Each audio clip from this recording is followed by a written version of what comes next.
Chers délégués, chers amis, chers représentants du gouvernement, chers conseillers fédéraux, chers représentants des médias, mesdames et messieurs, vous vous souvenez certainement ce que le Conseil fédéral a dit. Dès la fin de l'été, le certificat de COVID sera retiré. Eh bien, c'est maintenant la fin de l'été et ce certificat de COVID, on en parle toujours. Même, on en parle de plus en plus. On veut encore l'utiliser dans des restaurants et d'autres domaines. Certainement, vous vous souvenez également comment le Conseil fédéral a dit que vacciner protège aussi les autres, donc les jeunes, même très peu concernés par le virus, par le fait de solidarité, devraient se faire vacciner. Et maintenant, le 3 août, l'OFSP a déclaré que les personnes vaccinées peuvent propager le coronavirus tout autant que les non-vaccinés.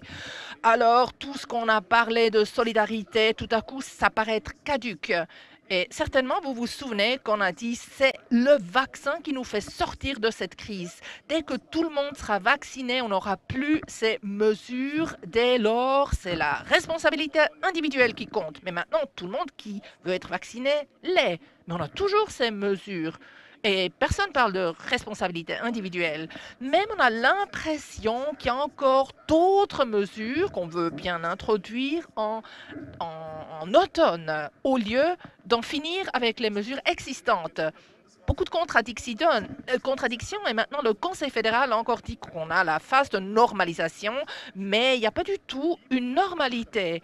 Plutôt, le Conseil fédéral veut encore continuer sa politique de mesures complètement échouée. Et je ne parle pas maintenant de ces dettes de milliards et puis de tous ces gens qui courent chez les psychiatres et des faillites des entreprises, mais de ces mesures. Et en fait, les mesures ne servent à rien. C'est ce qu'on voit actuellement, puisque on essaye de nous faire comprendre qu'on ait maintenant trouvé le cocktail des mesures socialistes le plus parfait pour maîtriser la situation. Vaccination, certificat COVID, masque à l'intérieur, etc. Maintenant, on domine COVID. Continue à songer devant nos yeux. On voit que les cas explosent. Pas que c'est terrible ça, mais c'est juste un fait. On a de plus en plus de cas COVID. Et il y a un an, au même moment de l'année, on n'avait ni vaccin, ni certificat COVID, très peu de mesures et encore moins de gens qui avaient déjà contracté le virus, mais aussi il y a une année, on avait 10 fois moins de cas qu'aujourd'hui, 10 fois moins de cas.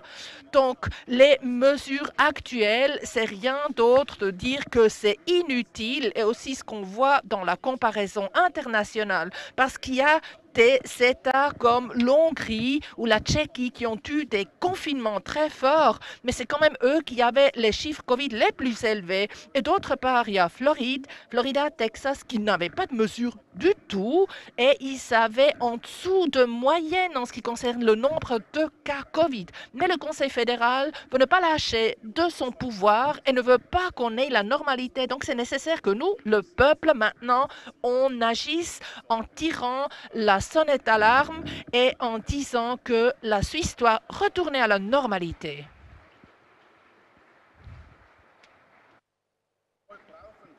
Et le peuple est sollicité, je peux vous le dire, parce que ce n'était pas le Conseil fédéral qui, jusqu'à maintenant, a fait de sorte qu'on ait de mesures moins strictes qu'à l'étranger. C'était surtout l'UDC et la société civile et notre système de démocratie directe qui a empêché le Conseil fédéral d'aller encore plus loin dans ces mesures. Et ce ne sera pas non plus maintenant le Conseil fédéral qui va assouplir, tout simplement. Demandez à un politicien, dis-moi, est-ce que tu préfères avoir beaucoup de pouvoir ou plutôt moins de pouvoir? Qu'est-ce qu'il va dire?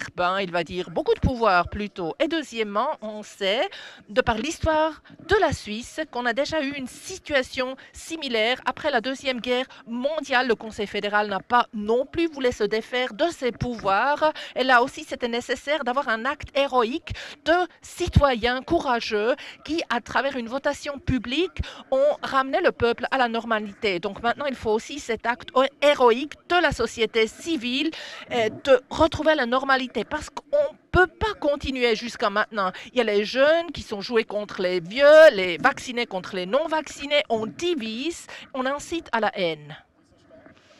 Et puis cet activisme étatique n'a pas seulement créé une crise sociétale, mais aussi économique, où on a beaucoup de perdants et des milliards d'endettement. Et la restauration, l'hôtellerie, le tourisme, le sport, les loisirs, la culture, tous ces domaines, on souffre toujours. Dans tous ces secteurs, les salaires ne sont pas ce qu'ils étaient avant Corona. Ils ont encore moins de chiffre d'affaires. Et une fois de plus, c'est ceux qui gagnent moins, c'est les ouvriers qui en paient le prix.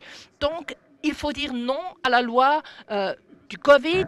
Il faut en terminer avec la pression pour se faire vacciner. Il ne faut pas juste s'adonner à cette habitude que c'est l'État qui dicte tout. On n'a pas besoin des prescriptions de l'État si on ose être 5 ou 10 personnes chez nous à la maison avec ou sans masque.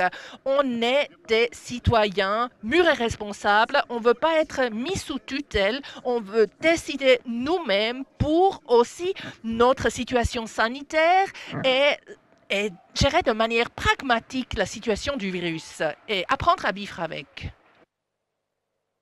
Et je vous pose la question, quel pays, si ce n'était la Suisse, devrait, dès le 18 novembre, être le phare pour la liberté, le pragmatisme dans ce monde? Et quel autre parti, si ce n'est pas l'UDC, devrait maintenant, avec tout son pouvoir, lutter pour que la Suisse soit vraiment ce pays qui défend la liberté et le pragmatisme? Notre credo devrait être: on en revient à la normalité. On ne veut pas se résigner. On veut être unis et pas divisés en tant que peuple. Il faut du sens commun et pas une panique créée par les médias et pas des contraintes étatiques. Et ces aides financières, en fait, sont assurées. Donc, il ne faut pas dire oui à la loi Covid pour les aides financières qui sont assurées. Merci de voter non à cette loi Covid-19. Merci.